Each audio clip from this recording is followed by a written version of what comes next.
በስመ አብ ወወልድ ወመንፈስ ቅዱስ አሐዱ አምላክ አሜን። ዘወርሃ መጋቢት።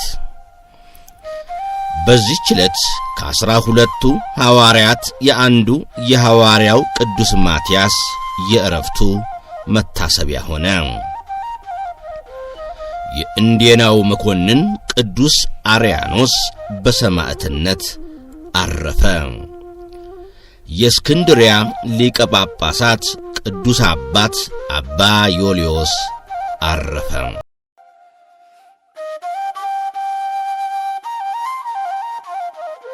ቅዱስ ማትያስ ሐዋርያ።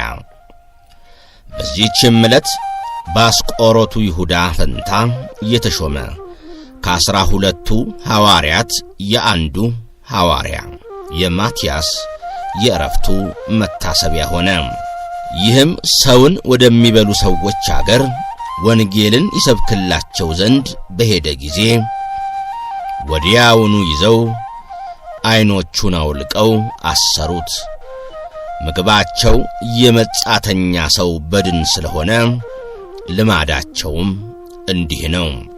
መጻተኛ ሰው ሲይዙ ዓይኖቹን አውልቀው በእስር ቤት ያኖሩታል። የያዙበትንም ቀን ይጽፋሉ። 30 ቀንም እስኪፈጸም ሳር ያበሉታል። ከዚያ በኋላም አውጥተው አርደው ይበሉታል።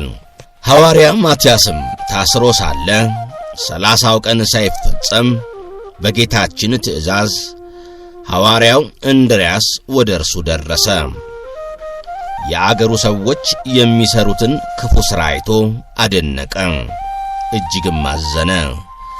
እስረኞችንም ሁሉ አውጥቶ የአገር ሰዎች ወደማያገኟቸው ቦታ አኖራቸው። እነርሱ ግን ሁለቱ ሐዋርያት እንድርያስና ማትያስ ተገለጡላቸው። የአገሩም ሰዎች ያዟቸው፣ ባንገታቸውም ገመድ አስገብተው እስከ 3 ቀን በአገሩ ጥጋጥግ ጎተቷቸው። ሐዋርያት ስለዚያች አገር ሰዎች ስለ ድህነታቸው ወደ እግዚአብሔር ጸለዩ። ያን ጊዜ ከወህኒ ቤቱ ምሰሶ ውሃን አፈለቁ። ውሃውም ከፍ ከፍ ብሎ በሀገር ውስጥ እስከሚያጥለቀልቅና ወደ ሰዎች አንገት እስከደረሰ እየበዛ ሄደ።